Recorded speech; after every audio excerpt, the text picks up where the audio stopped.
Atos 13. Na igreja da Antioquia tinha alguns profetas e doutores, mestres na palavra. E então eles estavam em oração e jejum, e o Espírito Santo ordenou então que separassem a Barnabé e a Saulo para a obra que o Senhor pretendia desenvolver através deles. Então, jejuando e orando, colocaram as mãos sobre eles e os despediram para a obra que o Senhor pretendia e queria fazer através destes dois. E eles, enviados pelo Espírito Santo, foram para Seleucia, dali navegaram para Chipre e chegavam anunciando o Senhor nas sinagogas dos judeus. E tinha também João Marcos como cooperador que estava ali junto com eles. Quando eles atravessaram a ilha de Pafos, acharam um judeu mágico. E esse judeu, ele tinha uma grande influência sobre o procônsul, que também chamava Paulo.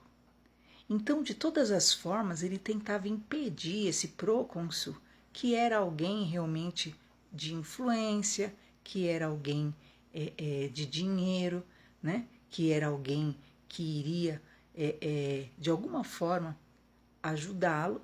Então ele começa a interferir de todas as formas para impedir que o evangelho chegasse até esse procônsul. E ele era um homem prudente, mas realmente esse mágico que nós vemos aí, ele tentava de todas as formas impedir que o evangelho chegasse até aquele Sérgio Paulo, era o homem desse homem. E nesse momento estava ali Saulo, né? Quem era Saulo? Lembra de Saulo? Aquele perseguidor, né? Aquele que tentava também impedir que o evangelho de Jesus fosse propagado. No momento, ele então vê aquele mágico, né, judeu, tentando interferir, tentando impedir que o evangelho fosse pregado para esse Sérgio Paulo. Ele então se levanta indignado, fixa os olhos neste mágico, né, judeu, e fala: filho do diabo, cheio de engano e astúcia, inimigo da justiça, você não vai cessar de perturbar os caminhos do Senhor? O que estava acontecendo? O Senhor estabeleceu ali para que fosse levado o evangelho para aquelas aldeias, para aquele lugar, para aquele homem.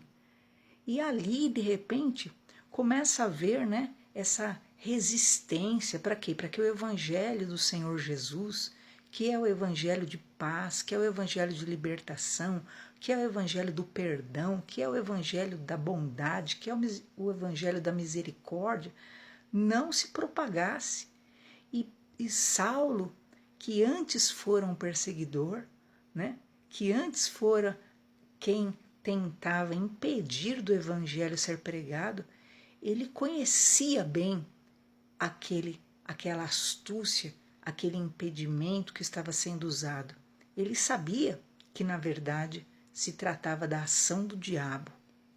E ele repreende aquele mágico judeu e ele fala: agora cairá contra ti a mão do Senhor e ficarás cego, sem ver o sol algum tempo. E no mesmo instante, aquele mágico judeu ficou cego.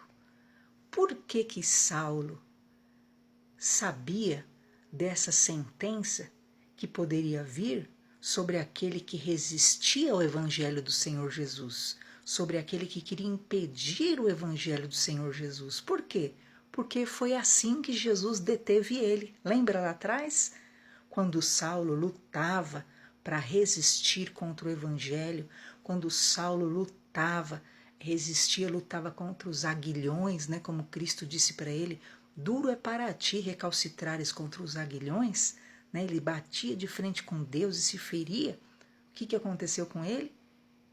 Jesus vem com uma luz, como uma luz, e Saulo ficou cego.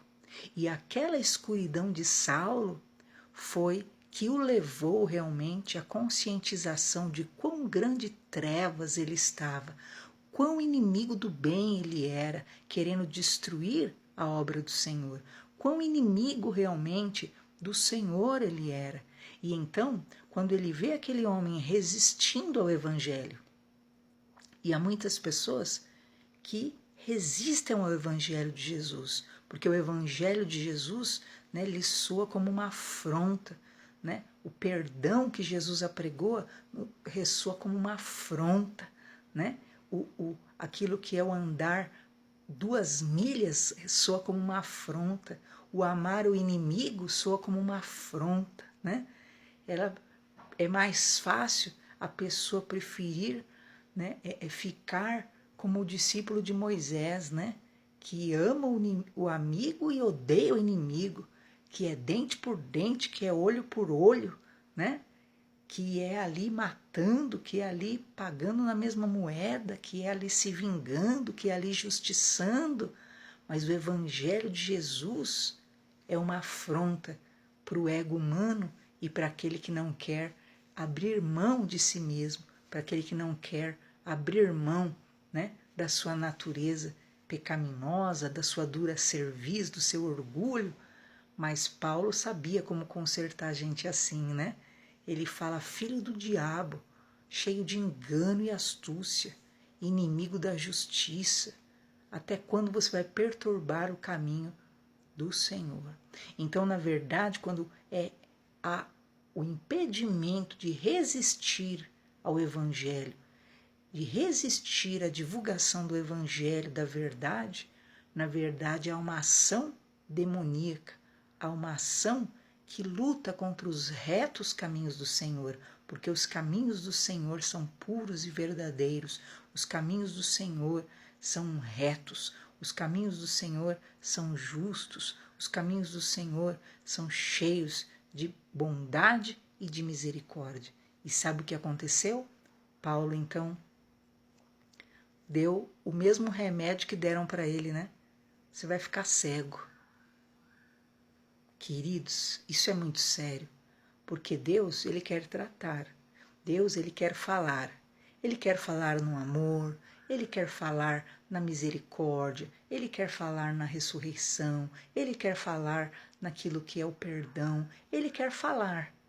Mas se a pessoa resiste ao evangelho, à boa notícia, né? Se é dura cerviz, né? O que a Bíblia fala, né? Dai glórias ao Senhor, né? Antes que venham os dias da escuridão, o monte tenebroso, né? Então, se a pessoa não quer o remédio, né? A cura saudavelmente, então lhe é, né, imputado realmente aquilo que é o caminho da dor. E diz então que aquele homem que resistia ao evangelho ficou cego. E Saulo, nesse momento, dá para ele o mesmo remédio, a mesma bezetacil que ele tomou, né? Não foi assim que Jesus tratou Saulo? Porque Saulo também era dura cerviz, Saulo também era um prepotente, Saulo também era um religioso duro de coração que respirava, né? Ódio, que respirava vingança, que respirava disputa, que respirava, né? Matar, que respirava destruir, né? Essa era a motivação de Saulo. Agora, esse homem era um judeu também, só que ele era um mágico e ele também estava ali recebendo o mesmo remédiozinho, né? E ele ficou cego, assim como Saulo ficou cego lá atrás. Agora, ele recebera sobre si essa sentença. Você vai ficar cego e não vai ver a luz do sol. Quer dizer, a pessoa é entregue à sua própria escuridão. A pessoa é entregue ao seu próprio caos. Já que não quer o evangelho da paz, já que não quer o caminho, né, da salvação, já que não quer o caminho da misericórdia, né, é o que fala, né, na medida que você mede, você é medido. Então entre no seu abismo, entre na sua escuridão e fique aí. E diz que aquele mágico judeu saiu apalpando. As pessoas tiveram que segurar ele pela mão e levá-lo. Nesse momento, o procônsul Sérgio Paulo, na hora, ficou assim: oh, eu quero, Senhor Jesus, eu acredito nesse poder, eu acredito, e se entregou ao Senhor Jesus, e a obra do Senhor foi feita. Nesse momento, o que aconteceu? Paulo e Barnabé seguiram adiante, mas Marcos acabou voltando para Jerusalém. É importante você ver esse detalhe, porque depois essa atitude de Marcos voltar para Jerusalém acabou gerando um problema lá na frente, mas depois nós falamos nesse assunto. E diz que Paulo e Barnabé continuaram pregando o evangelho do Senhor. E eles chegaram então a Perge, que era também na Psídia, na Antioquia, e eles entraram na sinagoga. E chegando lá, deram oportunidade para eles. Olha, vocês querem dar uma palavra, alguma saudação, né? Como é comum nas igrejas? Lá era uma sinagoga, mas foi-lhes dado essa liberdade. E então Paulo, que era Saulo, se ergueu, pediu silêncio e disse: homens israelitas, vocês que temem a Deus, ouçam. O Deus dos nossos pais, Ele escolheu os nossos pais, exaltou o nosso povo, que era estrangeiro no Egito, com um braço poderoso os tirou de lá. Ele suportou os nossos costumes no deserto por espaço de quase 40 anos. Ele destruiu 7 nações na terra de Canaã, deu-nos por sorte terra entre eles. Depois disso, por quase 450 anos, nos deu juízes e profetas, até o profeta Samuel, para nos direcionar, para nos ensinar o caminho. E depois, embora Deus fosse o nosso guia, o povo de Israel pediu um rei, e Deus lhe deu Saul, filho de Quis, da tribo de Benjamim, e quando este Saul foi tirado, o Senhor levantou a Davi, um homem segundo o coração de Deus, era filho de Jessé, né, e ele executou toda a vontade do Senhor conforme Deus queria, e da descendência de Davi, conforme Deus prometeu, o Senhor levantou a Jesus para Salvador de Israel. Paulo estava contando aquele povo na sinagoga, aqueles israelitas.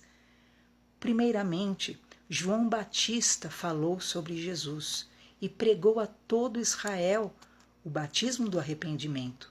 Mas João, antes de completar a carreira, disse que ele não era o Cristo, mas que após ele viria aquele que ele não era digno nem de desatar as alparcas do pé. Irmãos, Paulo está falando, filhos da geração de Abraão, vocês que temem a Deus, a vocês é enviada a palavra dessa salvação, porque vocês não têm conhecido que habitam em Jerusalém, os seus príncipes condenaram a esse Jesus e cumpriram assim a palavra dos profetas, que se dizia que era necessário que ele padecesse. Embora em Cristo não houvesse alguma causa de morte, nenhuma culpa, pediram a Pilatos para que matassem a Jesus. E havendo ele cumprido todas as coisas que estavam escritas sobre ele, confirmando que Cristo era o Messias, tiraram do madeiro a Jesus e colocaram numa sepultura, mas Deus o ressuscitou dentre os mortos. E ele por muitos dias foi visto pelos que iam da Galiléia a Jerusalém, e são suas testemunhas para com o povo. Muita gente viu Jesus depois que ressuscitou. E nós estamos anunciando a promessa que já foi feita aos nossos pais. Deus cumpriu a nós. Deus nos deu a Jesus Cristo, ressuscitando-o dentre os mortos. E também está escrito que o Senhor diria: este é o meu filho, a este gerei. Este é o Filho de Deus. E que Deus havia dito nos Salmos que o ressuscitaria dentre os mortos, que o corpo dele não veria a corrupção. E, na verdade, Davi, no seu tempo, morreu, e foi posto no sepulcro com seus pais. mas ele viu a corrupção. Mas aquele a quem Deus ressuscitou, nenhuma corrupção viu. O corpo de Jesus não se decompôs na morte, porque Deus o levantou. Seja, irmãos, conhecido entre vocês que pelo nome de Jesus lhes é anunciado o perdão dos pecados e de tudo que a lei de Moisés não pôde justificar vocês. Por Jesus Cristo é justificado todo aquele que acreditar. E ali, então, Paulo prega que o perdão dos pecados, a remissão dos pecados, é anunciada através do nome de Jesus. E então, Paulo diz: prestem atenção para que vocês não sejam como os profetas que disseram: ó desprezadores, se espantem, porque o Senhor fará uma obra tão grande que vocês não crerão. E nesse momento, os judeus ouviram toda a pregação de Paulo e saíram da sinagoga, mas os gentios ficaram muito interessados e pediram para Paulo e Barnabé voltarem no outro sábado para ministrar a palavra do Senhor, o Evangelho de Jesus. E se despediu muitos dos judeus, dos prosélitos religiosos, e seguiram a Paulo e Barnabé. E Paulo e Barnabé falava, ensinava e dizia: permaneçam na graça de Deus. Presta atenção, isso é importante. Eles, o que a lei de Moisés não pôde justificar em Jesus Cristo, é justificado todo aquele que acreditar. E Paulo estava dizendo: permaneçam na graça. Vocês podem sim ir para a lei de Moisés, vocês podem sim se manter no legalismo, vocês podem sim se manter na pedrada, vocês podem sim se manter no matar ao outro quando cai, quando peca, vocês podem sim se manter na religiosidade, mas permaneçam na graça. O favor imerecido está disponível para todo que acreditar. Creiam no Senhor Jesus. Então, diz a palavra do Senhor que no sábado seguinte, uma multidão, metade da cidade, já pensou? Quase toda a cidade, na verdade, foi ouvir a palavra que Paulo e Barnabé tinham para pregar. Então, nesse momento, os judeus, vendo a multidão, de novo começa a ação da religiosidade, né? Se encheram de inveja e blasfêmia e condenação e começaram a contradizer o que Paulo dizia. Que coisa terrível, né? Paulo disse: permaneçam na graça. Quem permanece na graça, quem permanece no amor, quem permanece no perdão, quem permanece na bondade divina, o que vai acontecer? Vai ser cheio de graça, vai ser cheio de perdão, vai ser cheio de misericórdia, vai ser cheio de bondade, vai ser cheio do que é bom. Mas eles não queriam permanecer na graça, eles não queriam graça, eles queriam aquilo que era realmente, né, é juízo, aquilo que era realmente o legalismo, aquilo que era na verdade o peso da lei. E para isso agora eles se entregaram à blasfêmia e começaram ali a amaldiçoar e começaram ali a lançar sentenças e contradiziam o que Paulo falava. Mas Paulo e Barnabé se levantaram numa ousadia e disseram: era necessário que primeiro nós pregássemos para os judeus, mas como vocês estão rejeitando e vocês não se julgam dignos da vida eterna, vocês, na verdade, não se fazem dignos da vida eterna, então nós vamos nos voltar para os gentios, nós vamos pregar para aqueles que acreditam, né? Então, o Senhor tinha dado a ordem para pregar para os judeus e então ir por todo o mundo e até os confins da terra. Mas como os próprios judeus preferiam ficar na sua mente fechada, no seu legalismo, na sua religiosidade, a mente cauterizada, né? Está ali fechada, não entra nada, não compreende nada além daquilo que está ali na letra, né? Na tábua, né? Da dureza do seu coração. Então Paulo e Barnabé dizem: nós vamos agora pregar para os gentios. E dizem então que se cumpria a pregação do profeta Isaías, que diz: eu te pus para a luz dos gentios, a fim de que seja salvação até os confins da terra. Assim o Senhor chamava seu povo para pregar na verdade para todo aquele que acreditar. Existirão os que não querem acreditar, existirão aqueles que não se julgam dignos. Ah, mas que é isso? Eu vou ter o perdão assim, é de graça? E preferem ficar, né, na sua legalidade e naquilo que é a sua prisão, porque na verdade não conseguem perdoar e automaticamente não são perdoados, né? Mas a pessoa que é cheia de amor e de graça, ela não tem dificuldade em perdoar e receber também o amor divino. E quando os gentios ouviram isso, que Paulo e Barnabé iam se dedicar à pregação para os gentios, eles se alegraram, eles glorificaram, eles acreditaram na palavra do Senhor e eles ali, todos os que estavam ordenados e eram escolhidos para terem a vida eterna, se converteram ao Senhor. Todos aqueles a quem Deus queria e tinha escolhido para ser salvo, foi salvo ali no meio dos gentios, em festa e comemoração. E a palavra do Senhor se divulgava por toda aquela província. E diz então que os judeus, cheios da inveja, cheios de contradição, cheios de sentimentos ruins, eles incitaram algumas mulheres religiosas e honestas e os principais da cidade para levantarem perseguição contra Paulo e Barnabé. Ora, ora, pastora, pessoas honestas, mulheres religiosas e honestas caíram nessa? Pois é, o diabo, ele para deter aquilo que é o trabalhar do Senhor, o trabalhar do Evangelho, ele é capaz de usar as ferramentas mais realmente que você julgue impossíveis de serem usadas.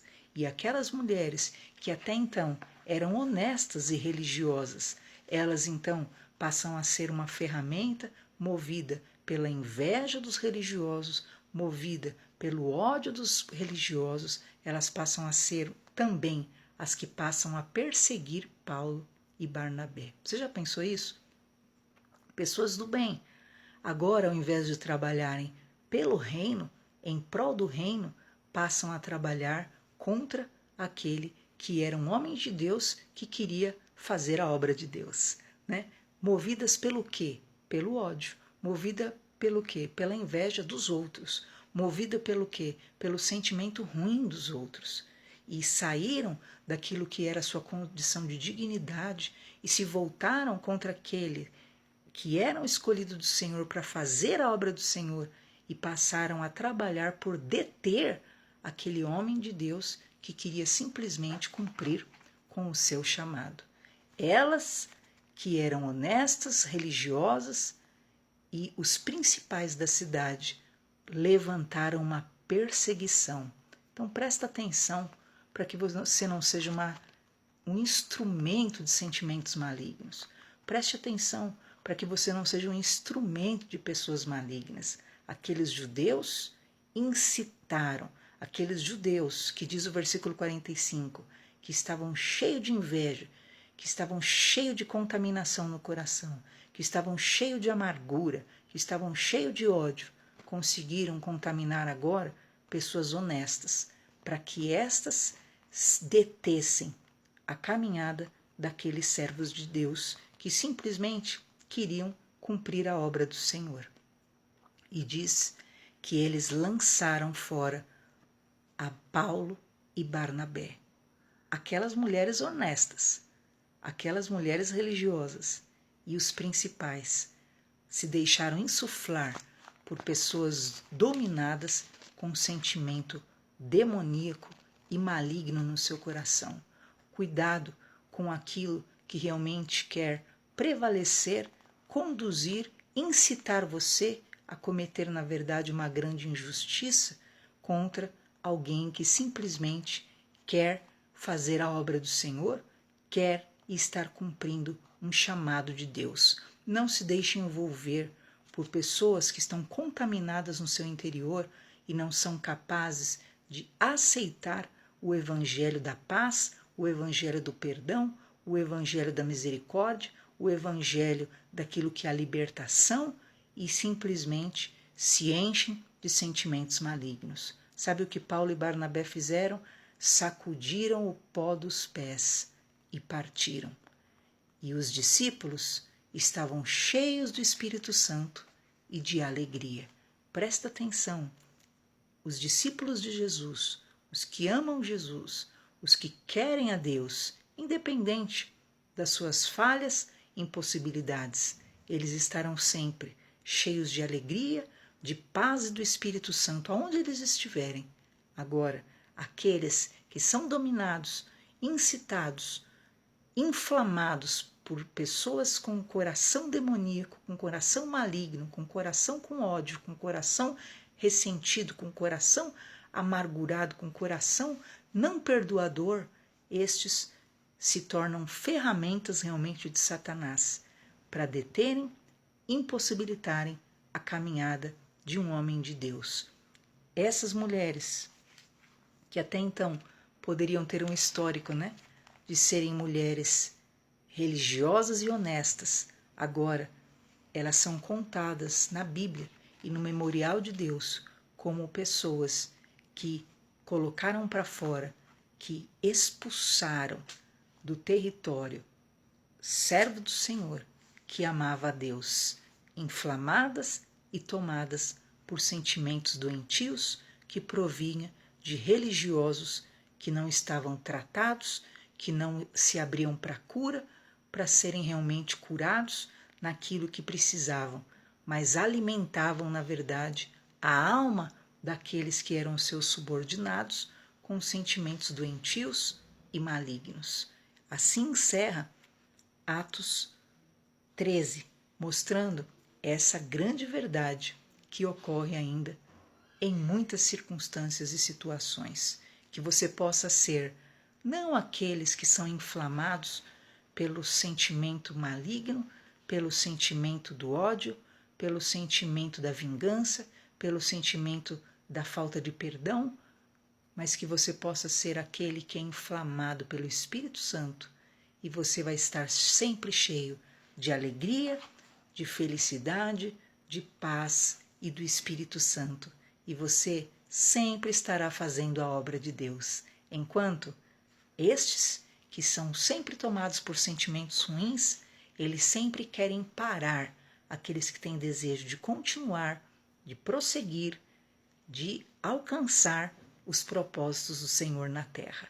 Seja o que recebe o Espírito Santo, aquele que até chacoalha o pó, a poeira do pó no chão devido àquilo que é a dureza do coração alheio, mas que nunca para a sua jornada. Eu te abençoo e que você nunca ceda a interesses e sentimentos malignos, mas que você possa estar ouvindo como aqueles gentios, se alegraram e festejaram e receberam o evangelho da paz mesmo. É esse evangelho que eu recebo, e diz que eles comemoraram muito, enquanto os religiosos judeus ficaram lá, e acabaram, como Paulo disse, não se acham dignos de receber tão grande favor, não querem permanecer na graça.